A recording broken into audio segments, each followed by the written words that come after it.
അടുത്തിടെയാണ് iPhone 13 നിർത്തലാക്കിയതായി apple അറിയിച്ചത്.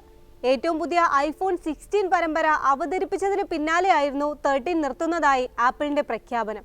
ഇപ്പോഴിതാ വൻ വിലക്കുറവിൽ ഐഫോൺ 13 വിൽപ്പനയ്ക്ക് വെച്ചിരിക്കുകയാണ് ഫ്ലിപ്കാർട്ട്. ബിഗ് ബില്യൺ ഡേ സെയിലിനോടനുബന്ധിച്ചാണ് ഫ്ലിപ്കാർട്ടിന്റെ ഈ വിൽപ്പന. 40,999 രൂപയാണ് വിലയെങ്കിലും ബാങ്ക് കാർഡുകളും ഫ്ലിപ്കാർട്ട് നൽകുന്ന മറ്റ് ആനുകൂല്യങ്ങളും ഉപയോഗപ്പെടുത്തുകയാണെങ്കിൽ 39,749 താഴെ ഈ മോഡൽ സ്വന്തമാക്കാം. എക്സ്ചേഞ്ച് ആണെങ്കിൽ പിന്നെയും കുറയും.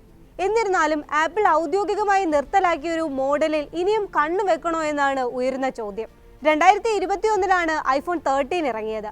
10,000 രൂപ കൂടുതലല്ലാതെ ഐഫോൺ 13ഉം ഐഫോൺ 14ഉം തമ്മിൽ കാര്യമായ വ്യത്യാസങ്ങളില്ല. 40,000 താഴെയുള്ള ഒരു ഐഫോണാണ് നോക്കുന്നതെങ്കിൽ 13 മികച്ച ഒരു ചോയ്സാണ്. ഐഫോൺ ഒരു മോഡൽ നിർത്തലാക്കിയെന്ന് വിചാരിച്ചാൽ ആ മോഡൽ വാങ്ങാതിരിക്കുന്നതിൻ്റെ കാരണമാകില്ല. നിർത്തലാക്കിയ മോഡലുകൾ ആപ്പിൾ സ്റ്റോറുകളിൽ നിന്ന് നേരിട്ട് ലഭിക്കില്ല എന്ന് മാത്രമേ ഉള്ളൂ. മറ്റ് ഓൺലൈൻ മാർക്കറ്റുകളിൽ സ്റ്റോക്ക് അനുസരിച്ച് ഇവ ലഭ്യമാവുകയും ചെയ്യും. അതോടൊപ്പം എല്ലാ വാറണ്ടികളും ആപ്പിൾ പരിഗണിക്കുന്നുണ്ട്.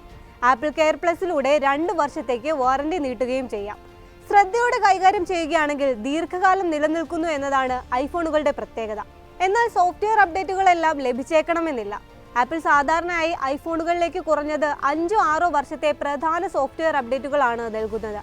അങ്ങനെ നോക്കുകയാണെങ്കിൽ 13 സംബന്ധിച്ചിടത്തോളം ചുരുങ്ങിയത് ഇനിയും 3 വർഷത്തെ അപ്ഡേഷൻ ലഭിക്കും. അതായത് iOS 19, iOS 20 കൂടാതെ iOS 21 അപ്ഡേറ്റുകൾ പോലും ഐഫോൺ 13 ലഭിച്ചേക്കും. എന്നിരുന്നാലും ഹാർഡ്വെയർ പരിമിതികൾ കാരണം ഏറ്റവും പുതിയ അപ്ഡേറ്റുകളുടെ എല്ലാ സവിശേഷതകളെയും ഈ മോഡൽ പിന്തുണയ്ക്കില്ല.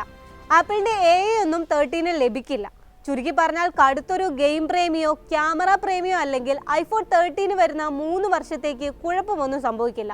3 വർഷത്തിനപ്പുറം ബാറ്ററി മാറ്റി സ്ഥാപിച്ചാൽ പിന്നെയും ഉപയോഗപ്പെടുത്താമെന്ന് ചുരുക്കം. മൊത്തത്തിൽ നോക്കുകയാണെങ്കിൽ 2024 ഏകദേശം 40,000 രൂപ വിലയുള്ള ഐഫോൺ 13 ഒരു നല്ല തെരഞ്ഞെടുപ്പാണ്. എന്നാൽ ആപ്പിളിനപ്പുറത്തേക്ക് നോക്കുന്ന ഒരു ഉപയോക്താവിനെ സംബന്ധിച്ചിടത്തോളം ഐഫോൺ 13നേക്കാൾ മികച്ച ഫീച്ചറുകളുള്ള ധാരാളം നല്ല ആൻഡ്രോയിഡ് സ്മാർട്ട് ഫോണുകളും ഉണ്ട്. അതേസമയം ആപ്പിളിനെ വേറിട്ട് നിർത്തുന്നത് അതിന്റെ അപ്ഡേഷൻസ് ആണ്. ഏറ്റവും പുതിയ മോഡലുകൾ ഉപയോഗപ്പെടുത്താനാകും ഒരു ആപ്പിൾ പ്രേമി എല്ലായ്പ്പോഴും ശ്രമിക്കുക. ഏറ്റവും പുതിയ 16 പരമ്പരയൊക്കെ ആപ്പിൾ ഇന്റലിജൻസിലാണ് ശ്രദ്ധേയമാകുന്നത്.